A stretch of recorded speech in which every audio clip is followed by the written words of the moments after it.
नमस्ते दोस्तों, मेरा नाम विशाल है। आज जो कहानी मैं आप लोगों के बीच लेके आया हूं वो मेरे साथ घटी एक सच्ची घटना है। उम्मीद करता हूं कि आप लोगों को ये कहानी बहुत पसंद आएगी।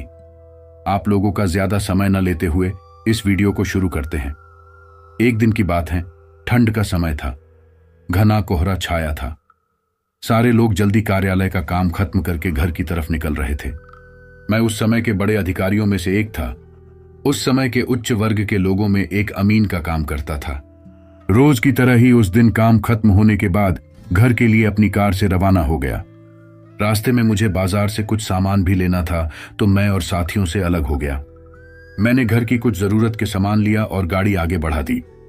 आगे जाने पर मुझे कुछ मछली बाजार दिखा और मैं मछली खरीदने के लिए रुक गया। ताजी मछलियां लेने और देखने में टाइम ज्यादा ही गुजर गया। जब मेरी नजर अपनी घड़ी पर गई तो घड़ी में रात के 9 बज गए थे। मुझे आभास हुआ कि आज तो घर जाने में बहुत देर हो जाएगी और ये सब लेकर घर पहुंचने में काफी समय लग जाएगा। फिर यही सब सोचकर मैं सोचा कि क्यों ना आज शमशान वाली रास्ते से निकला जाए तो जल्दी पहुंच जाऊंगा। तो मैं अपना रास्ता बदला और शमशान रास्ते की तरफ अपनी गाड़ी को घुमा दिया। समय 11 बज चुका था। गाड़ी तेज रफ्तार से आगे बढ़ रही थी। तभी अचानक तेज ब्रेक के साथ गाड़ी को रोकना पड़ा। मुझे गाड़ी के आगे एक औरत जोर जोर से रोते हुए दिखाई दी। मैं सोचा, इस वीरान रास्ते में ये औरत क्या कर रही है। मुझे लगा कि कोई मजदूर की पत्नी होगी जो नाराज होकर घर छोड़कर इस सुनसान रास्ते पर भाग आई हैं। तो मैंने उससे पूछा कि यहां इतनी काली रात में तुम क्या कर रही हो। लेकिन उसने कोई जवाब न देकर और जोर जोर से रोने लगी। सारे शमशान में उसकी अजीब अजीब सी सिसकियां गूंज रही थीं। फिर मैं दोबारा पूछा, तुम्हारा घर कहाँ है? लेकिन वो कुछ भी ना बोली। तब मैं बोला कि आज चलो, मेरे घर में रहना, सुबह अपने घर चली जाना। ये शमशान बहुत सारे मुर्दों और बुरी आत्माओं से भरा है। रात भर यहां मत रुको, चलो आज मेरे घर में सबके लिए खाना बना देना और कल सुबह अपने घर चली जाना। उसने ये सुना तो झट से तैयार हो गई और गाड़ी में पीछे की सीट पर बैठ गई। सिर में बड़ा सा घूंघट डालने की वजह से उसका चेहरा छुपा हुआ था। कुछ ही देर में गाड़ी घर के दरवाजे पे थी। घर के लोग कब से मेरी राह देख रहे थे। गाड़ी रुकते ही पापा ने पूछा, आज तो बहुत देर हो गई और सारे लोग आ भी चुके हैं। तब मैंने सारी बातें अपनी मां को बताई और कहा कि आज खाना इससे बनवा लो, कल सुबह ये अपने घर चली जाएगी। इतनी रात को बेचारी शमशान में कहां भटकती, इसलिए मैं ले आया। पर पापा को कुछ संदेह हो रहा था कि कहीं चोर तो नहीं है। रात को सोने के बाद या खाना बनाते समय कहीं घर के सामान ही चुरा कर ना ले जाए। पर बेटा की बात को कैसे मना करते। उन्होंने उस औरत को कहा, देखो आज तो मैं रख ले रहा हूं, लेकिन कल सुबह होते ही यहां से चली जाना और जाओ रसोई में ये सामान उठाकर ले जाओ और खाना बना दो। उसने फिर से जवाब नहीं दिया। बस हूं हूं की आवाज बाहर आई और वो सारा सामान लेकर मां के पीछे बहुत दूर चल दी। रसोई में सारा सामान रखवाकर माताजी ने उसे खाना जल्दी बनाने की सख्त हिदायत दी और वहां से चली गई। लेकिन उनका मन कुछ परेशान सा था। फिर 10 मिनट में रसोड़े में उसे देखने चली गई कि वो क्या कर रही है और उसका चेहरा भी देखना चाहती थी।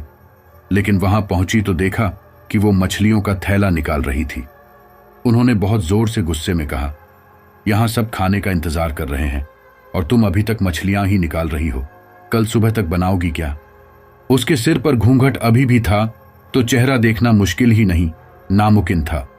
उन्होंने उससे कहा, तुम जल्दी से खाने की तैयारी करो, मैं आग सुलगा देती हूं, काम जल्दी हो जाएगा। और वे जल्दी से चूल्हा जलाने की तैयारियां करने लगीं। लेकिन साथ ही वो उसका चेहरा देखने की भी कोशिश कर रही थी। लेकिन वो जितना देखने की कोशिश करती वो और पल्लू खींच लेती।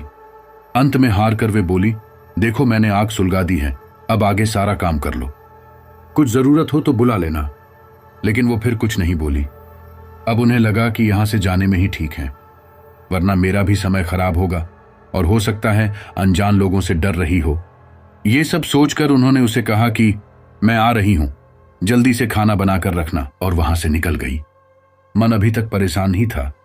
कभी अपने कमरे, कभी बच्चों के, कभी बाहर सबको देख रही थी, कहीं कुछ अनहोनी ना हो जाए। 1 मिनट भी आराम से नहीं बैठ पाई। अभी 5 मिनट ही हुए थे, पर उनके लिए वो घड़ी पहाड़ सी हो रही थी।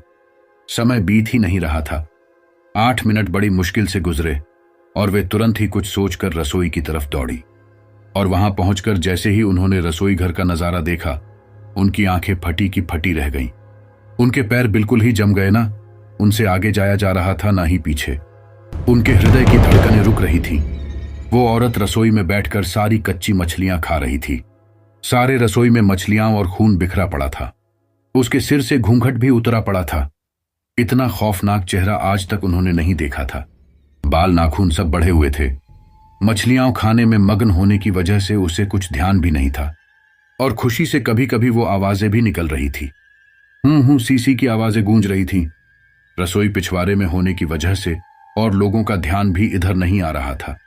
मां को भी कुछ नहीं समझ आ रहा था कि चिल्लाने से कहीं घर के लोगों को नुकसान न पहुंचाए। वो चुड़ैल से अपने घर को कैसे बचाए उन्हें समझ नहीं आ रहा था। बस भगवान का नाम ही उनके दिमाग में आ रहा था। अचानक वे आगे बढ़ने लगी उसकी तरफ और झट से एक थाल लिया और चूल्हे की तरफ दौड़ी। उस चुड़ैल की नजर भी पापा पर पड़ चुकी थी, सो वो भी कुछ सोचकर उठी अपनी जगह से। मां कुछ भी देर नहीं करना चाहती थी। उन्हें पता था कि आज अगर जरा सी भी लापरवाही हुई तो अनहोनी हो जाएगी। उस चुड़ैल के कुछ करने से पहले ही उन्हें चूल्हे तक पहुंचना था, और चूल्हे के पास पहुंचकर उन्होंने जलता हुआ कोयला थाल में भर लिया और चुड़ैल की तरफ लेकर जोर से फेंक दी। आग की जलन की वजह से वो अजीब सी डरावनी आवाजें निकालने लगी। अब तो उसकी आवाजें बाहर भी जा रही थीं। सारे लोग बाहर से रसोई की तरफ भागे। वो चुड़ैल जोर से हूं सी जोर की आवाज निकल रही थी और पूरे रसोरे में दौड़ रही थी और माताजी को पकड़ना भी चाह रही थी। लेकिन अब सारे लग रसोरे में आ चुके थे। काफी लोगों की भीड़ देखकर वो और भी डर गई थी। लोगों की भीड़ को ठेलती हुई वो बाहर जे नंगल की तरफ भाग गई और सारे लोग ये मंजर देखकर डरे सहमे से खड़े थे और मन ही मन माताजी की हिम्मत की दाद दे रहे थे। तो ऐसे छूटा चुड़ैल से पीछा। दोस्तों, आप लोगों को मेरी कहानी कैसी लगी कमेंट करके जरूर बताइएगा, और वीडियो में कोई कमी हो वो भी बताइएगा ताकि मैं उसे पूरा कर सकूं। धन्यवाद।